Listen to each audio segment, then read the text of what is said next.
Saya akan membacakan Ester pasal 5 ayat 1 sampai 14. Pada hari yang ketiga, Ester mengenakan pakaian ratu. Lalu berdirilah ia di pelataran dalam istana raja, tepat di depan istana raja. Raja bersemayam di atas tahta kerajaan di dalam istana, berhadapan dengan pintu istana itu. Ketika raja melihat Ester, sang ratu, berdiri di pelataran, berkenanlah raja kepadanya, sehingga raja mengulurkan tongkat emas yang di tangannya ke arah Ester. Lalu mendekatlah Ester dan menyentuh ujung tongkat itu. Tanya raja kepadanya, "Apa maksudmu, hai Ratu Ester, dan apa keinginanmu? Sampai setengah kerajaan sekalipun akan diberikan kepadamu." Jawab Ester, "Jikalau baik pada pemandangan raja, datanglah kiranya raja dengan Haman pada hari ini ke perjamuan yang diadakan oleh hamba bagi raja." Maka titah raja, "Suruhlah Haman datang dengan segera, supaya kami memenuhi permintaan Ester." Lalu raja datang dengan Haman ke perjamuan yang diadakan oleh Ester. Sementara minum anggur, bertanyalah raja kepada Ester, "Apakah permintaanmu? Niscaya akan dikabulkan. Dan apakah keinginanmu? Sampai setengah kerajaan sekalipun akan dipenuhi." Maka jawab Ester, "Permintaan dan keinginan hamba ialah, jikalau hamba mendapat kasih raja, dan jikalau baik pada pemandangan raja mengabulkan permintaan, serta memenuhi keinginan hamba, datang pula lah kiranya raja dengan Haman ke perjamuan yang akan hamba adakan bagi raja dan Haman. Maka besok akan hamba lakukan yang dikehendaki raja." Pada hari itu keluarlah Haman dengan hati riang dan gembira. Tetapi ketika Haman melihat Mordekai ada di pintu gerbang istana raja, tidak bangkit dan tidak bergerak menghormati dia, maka sangat panaslah hati Haman kepada Mordekai. Tetapi Haman menahan hatinya. Lalu pulanglah ia ke rumahnya dan menyuruh datang sahabat-sahabatnya dan Zeres, istrinya. Maka Haman menceritakan kepada mereka itu besarnya kekayaannya, banyaknya anak-anak laki-laki, dan segala kebesaran yang diberikan raja kepadanya, serta kenaikan pangkatnya di atas para pembesar dan pegawai raja. Lagi kata Haman, "Tambahlah pula, tiada seorang pun diminta oleh Ester, sang ratu, untuk datang bersama-sama dengan raja ke perjamuan yang diadakannya, kecuali aku. Dan untuk besok, aku pun diundangnya bersama-sama dengan raja. Akan tetapi semuanya itu tidak berguna bagiku, selama aku masih melihat si Mordekai, si Yahudi itu, duduk di pintu gerbang istana raja." Lalu kata Zeres, istrinya, dan semua sahabatnya kepadanya, "Suruhlah orang membuat tiang yang tingginya 50 hasta, dan mempersembahkanlah besok pagi kepada raja, supaya Mordekai disulakkan orang pada tiang itu. Kemudian dapatlah engkau dengan bersukacita pergi bersama-sama dengan raja ke perjamuan itu." Hal itu dipandang baik oleh Haman. Lalu ia menyuruh membuat tiang itu. Demikian.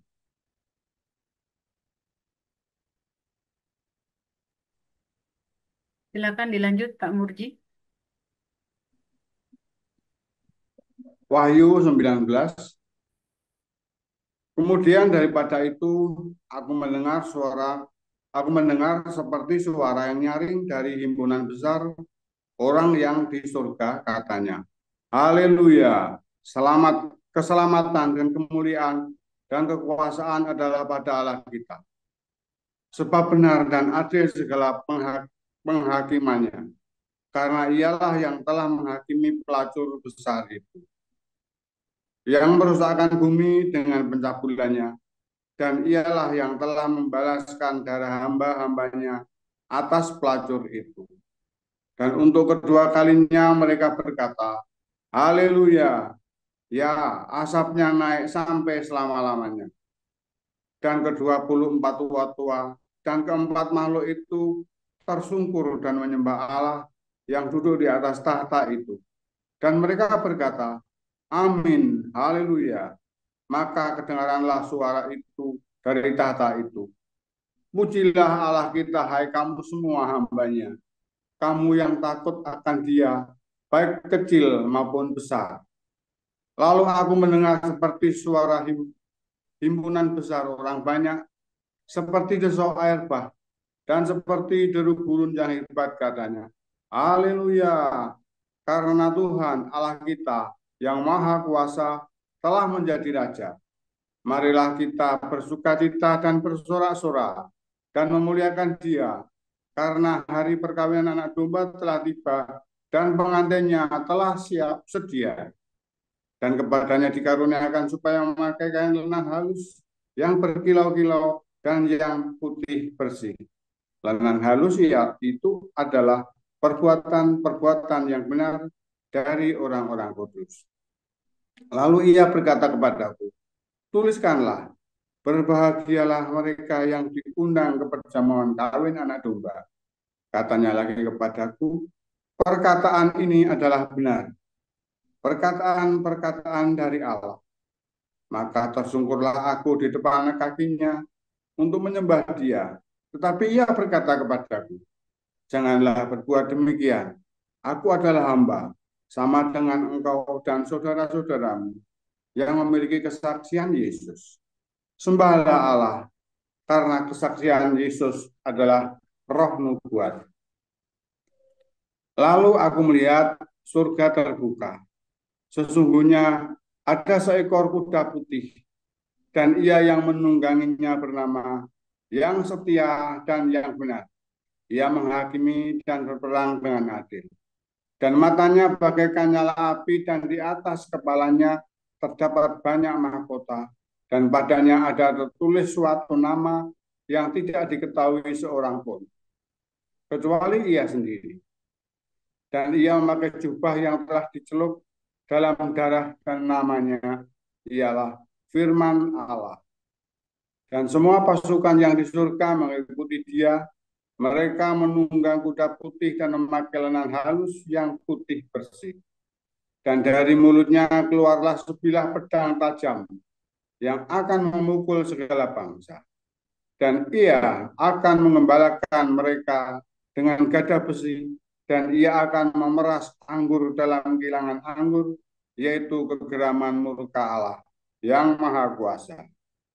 Dan pada jubahnya dan pahanya tertulis suatu nama, yaitu Raja segala raja dan Tuhan, Tuhan di atas segala Tuhan. Demikian firman Tuhan. Terima kasih.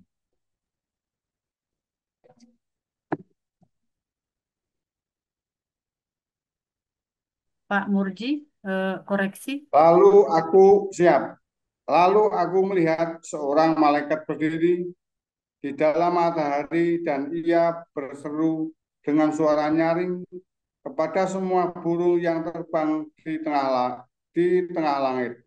Katanya, marilah ke sini dan berkumpullah untuk turut dalam perjamuan Allah, perjamuan yang besar.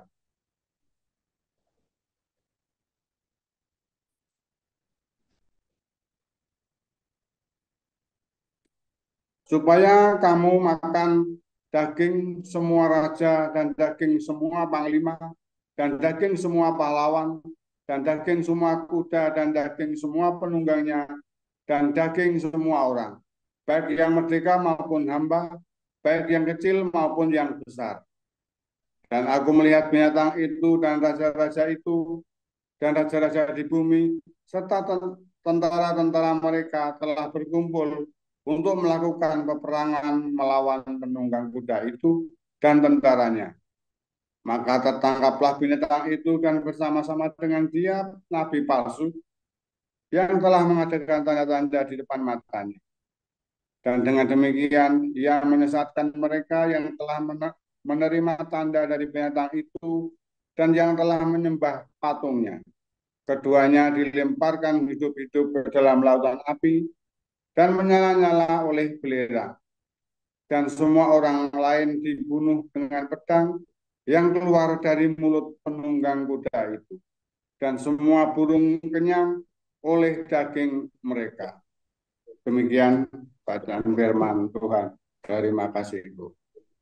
Ya, terima kasih Pak Murjiono dan Bu Ayu Anggraini. Kita sudah mendengarkan ayat Alkitab yang sudah dibacakan. Sebentar kita akan mendengarkan renungan firman Tuhan yang akan dibawakan oleh Pastor Joseph Poljang dengan judul Aliansi Israel dan Amerika Kalahkan Islam. Silakan Pastor Paul. Haleluya, firman Tuhan selalu baru setiap hari. Sebentar ya, ini cahayanya saya kebanyakan, gimana caranya nih? Ya, nggak ada cara lain, karena saya ada di ruangan di belakang ya. Ini cahayanya kebanyakan.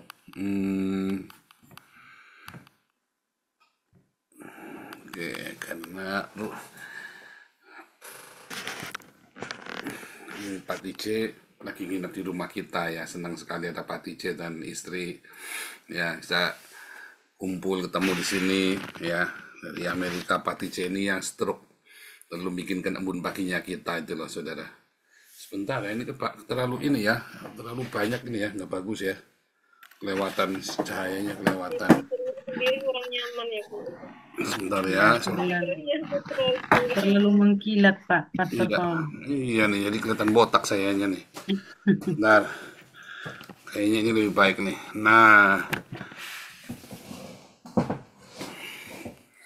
ya lebih bagus ya. Ya, lumayan Pak, silakan. Walaupun masih sedikit berkilat-kilat. Oke.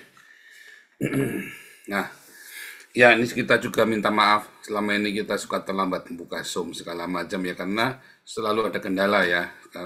Apalagi sekarang tambah kesibukan, tambah kerja, anak harus kerja, tetapi kita lagi doakan terus. Saya lagi boleh kerja apa enggak ya, saya lagi berdoa sama Tuhan ya. Sebab dulu kita sudah janjian sama Tuhan, saya tidak boleh sentuh sedikit pun dunia sekuler. Nah, jadi ini saya lagi berdoa sama Tuhan, bener enggak nih apa yang harus saya lakukan. Kalau enggak, Tuhan harus buka jalan buat saya. Dalam bulan Juli ini saya harus kasih kabar ke Kementerian ya, ke kantor ke pemerintah. Karena waktu itu kita ya setengah dipaksa bekerja, saya sampai bingung. Lawang nasibnya saya kok dipaksa kerja. Tapi kita nggak tahu, nanti Tuhan buka jalan ya. Satu-satu Tuhan sudah selesaikan ya, masalah pelayanan kita Tuhan sudah sediakan. Saya bilang ini tanah perjanjianku ya. Saya nggak mungkin sampai terkapar selama saya hidup kudus dan saya jaga hidup saya benar-benar, nggak mungkin saya sampai terkapar di sini. Saya bilang dan Tuhan akan buka jalan. Pokoknya ya, kita belum tahu caranya bagaimana untuk memenuhi kewajiban.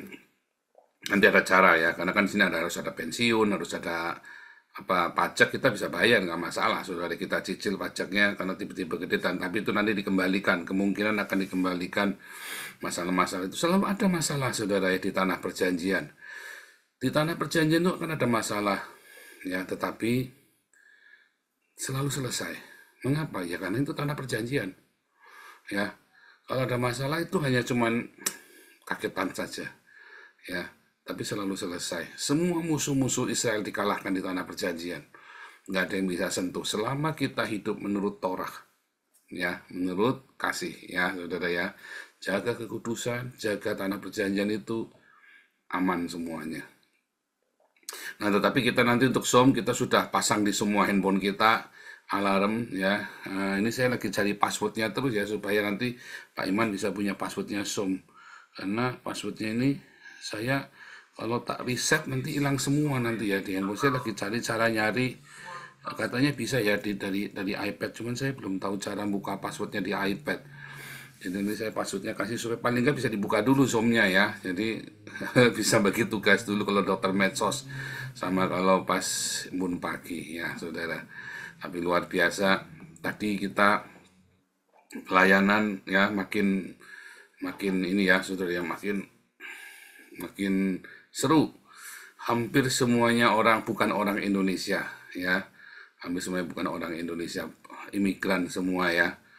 Terus dari homeless itu mulai pada berdatangan, saudara ya. Nanti mungkin dari homeless ada sekitar 20-an kalian datang ya, luar biasa. Orang-orang yang lama tidak datang juga pada datang tadi ya, homeless itu. Wah, kita senang sekali tadi ya, kita pelayanan.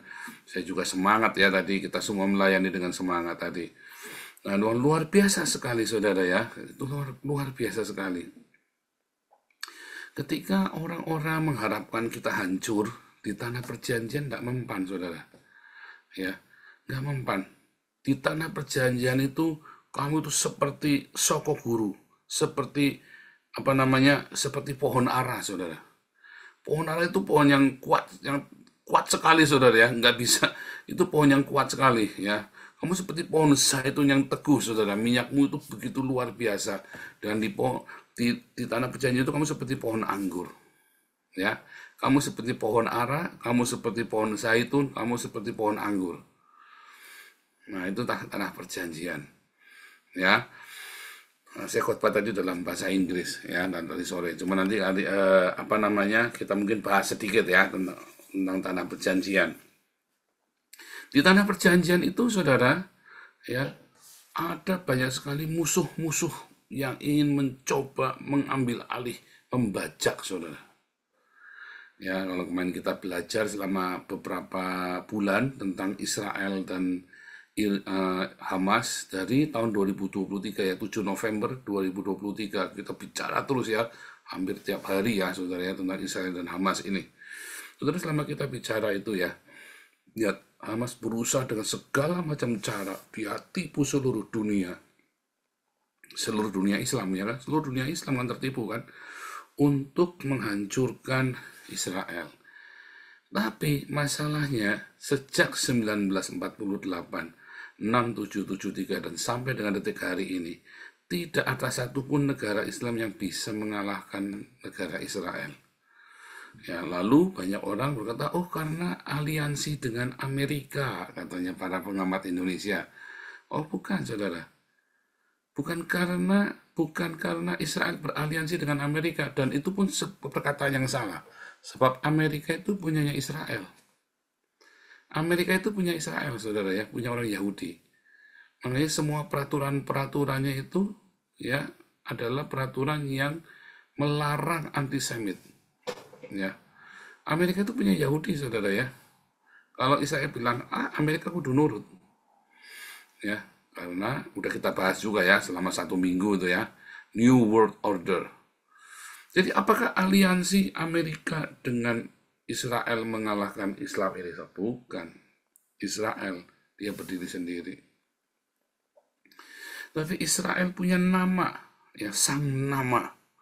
Anda lihat semua operasinya Israel, semua dia berusaha kaitkan dengan firman Tuhan. Semua institusi di Israel harus berdasarkan firman Tuhan, bahkan Mossad, ya, mau Mossad, mau Sayetet, mau IDF, mau segala macam institusi, mau bahkan perbankannya Israel, harus berdasarkan firman Tuhan, saudara. Harus mengambil dari ayat Alkitab.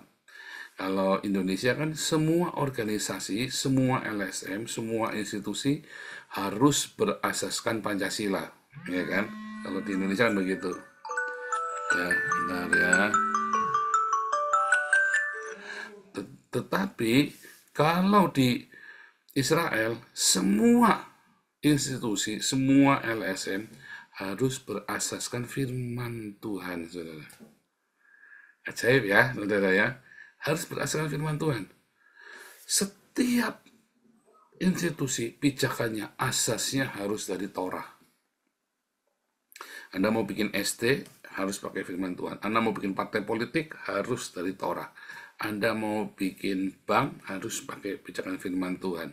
Anda mau bikin apapun. Sekalipun tidak semua orang Yahudi itu teis, ya. Banyak orang Yahudi yang ateis, tetapi mereka tetap patokannya harus dari Alkitab itu. Karena Alkitab itu bukan hanya sebagai prinsip agama teis, tetapi ada sebuah filosofi kehidupan. Bukan masalah kamu percaya Tuhan. Bagi orang Yahudi yang ateis, Alkitab itu ya adalah sebuah metafora kehidupan, sebuah sejarah, saudara, sebuah filosofinya mereka. Sekalipun kamu tidak percaya dengan Tuhan, Alkitab itu dianggap sebagai filosofi pijakan dasar.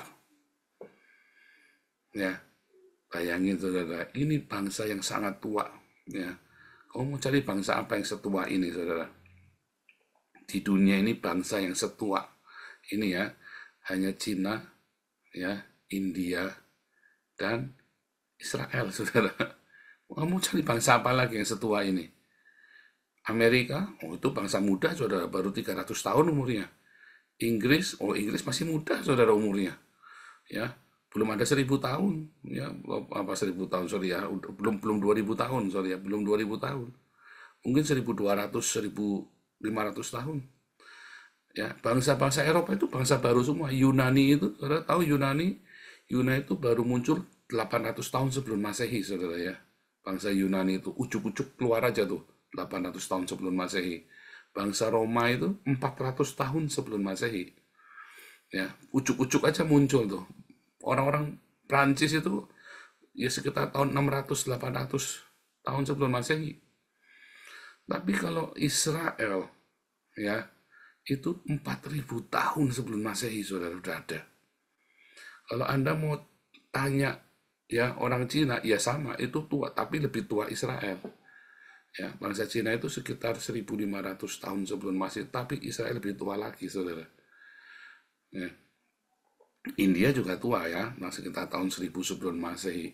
Tapi Israel lebih tua lagi, saudara. Ini bangsa tua sekali, saudara, gila ya.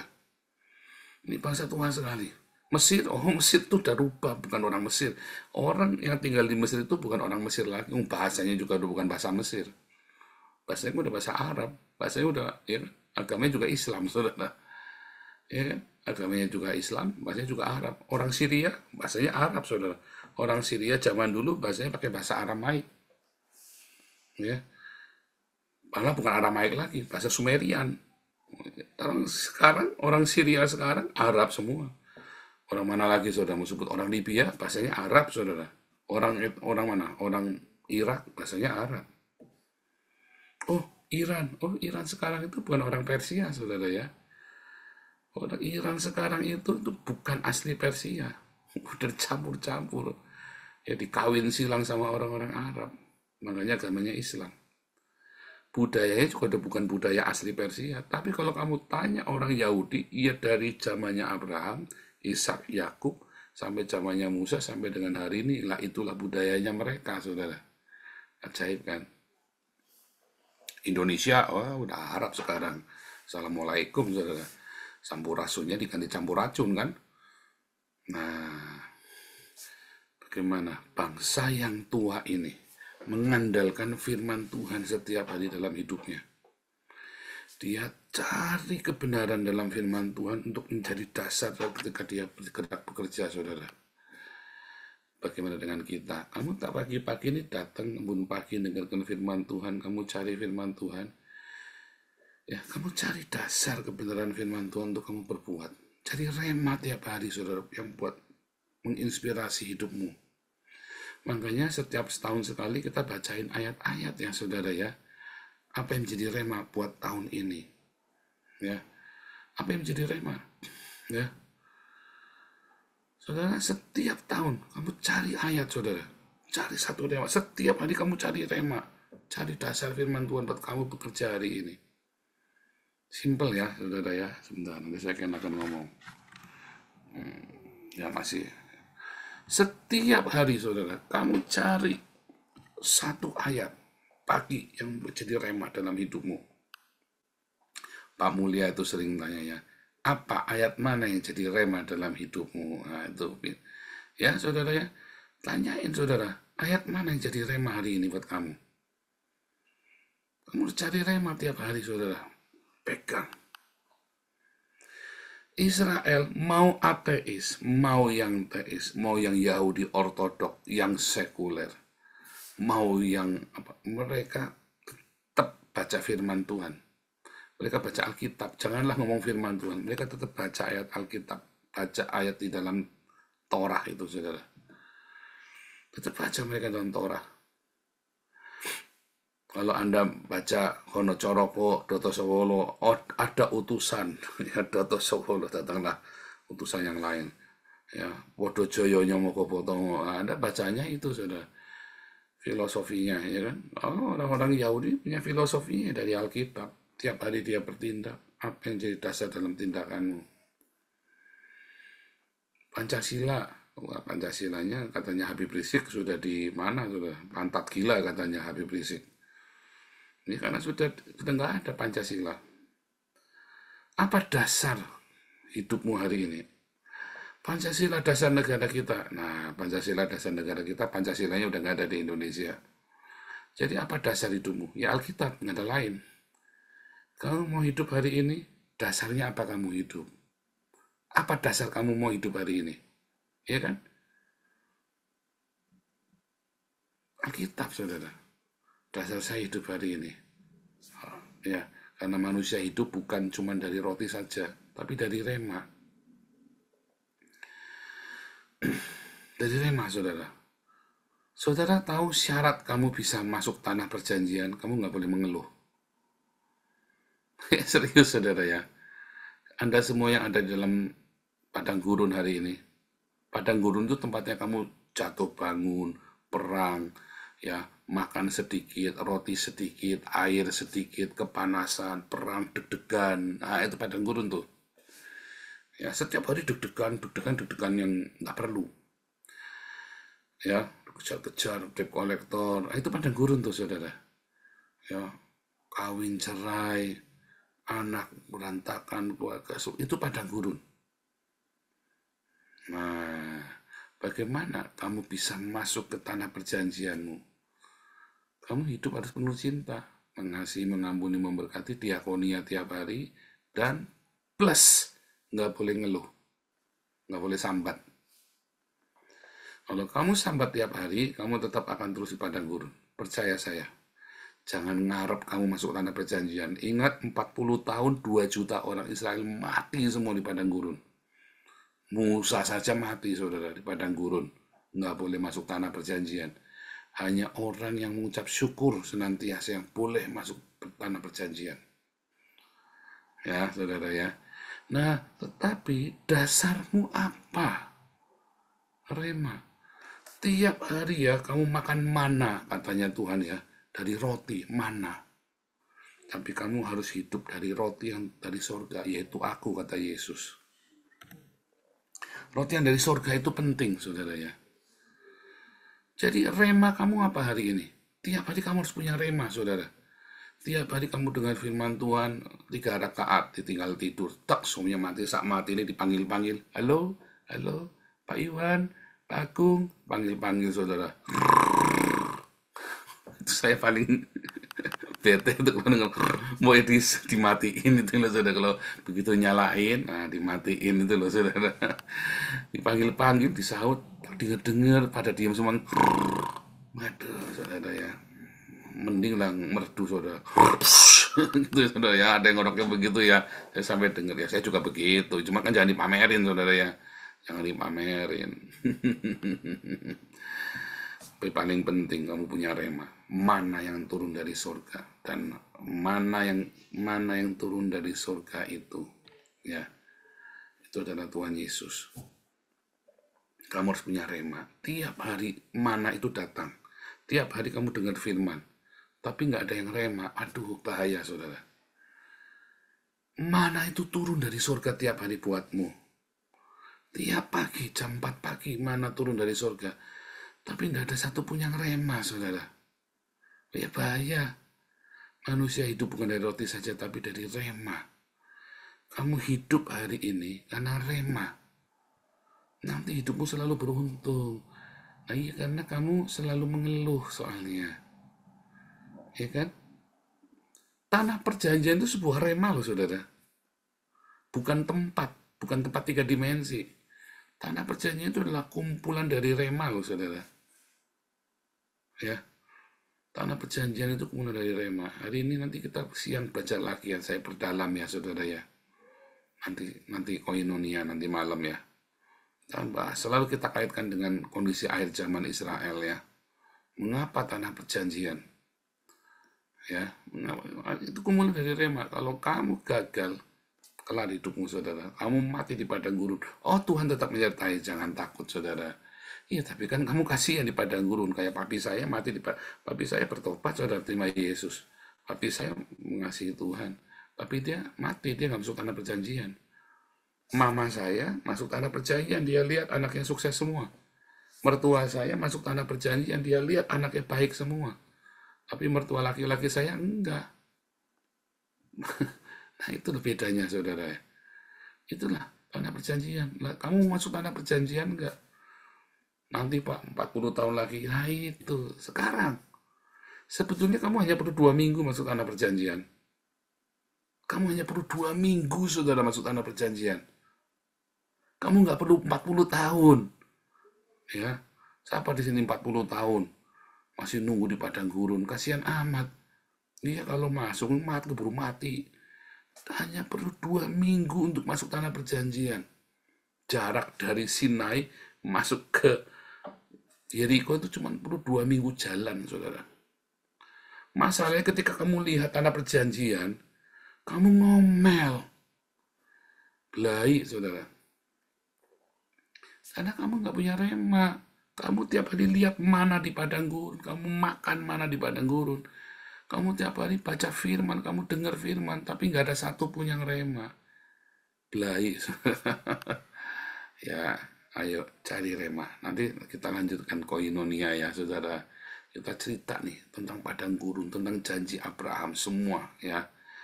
Kalau mau bisa bahasa Inggris, dengarkan khotbahnya dulu di Facebook ya, sama di YouTube. Nanti saya lanjutkan, jadi saya ngerti. Dan Anda boleh bertanya, Pak, kalau dalam polis ini saya di tanah perjanjian belum? Apakah Anda sudah tanah perjanjian? Belum.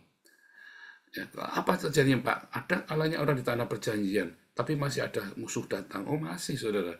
Kamu tetap harus keringetan, kamu harus tetap nabur, kamu harus tetap nyangkul. Tapi di tanah perjanjian tidak ada satupun yang tidak berhasil.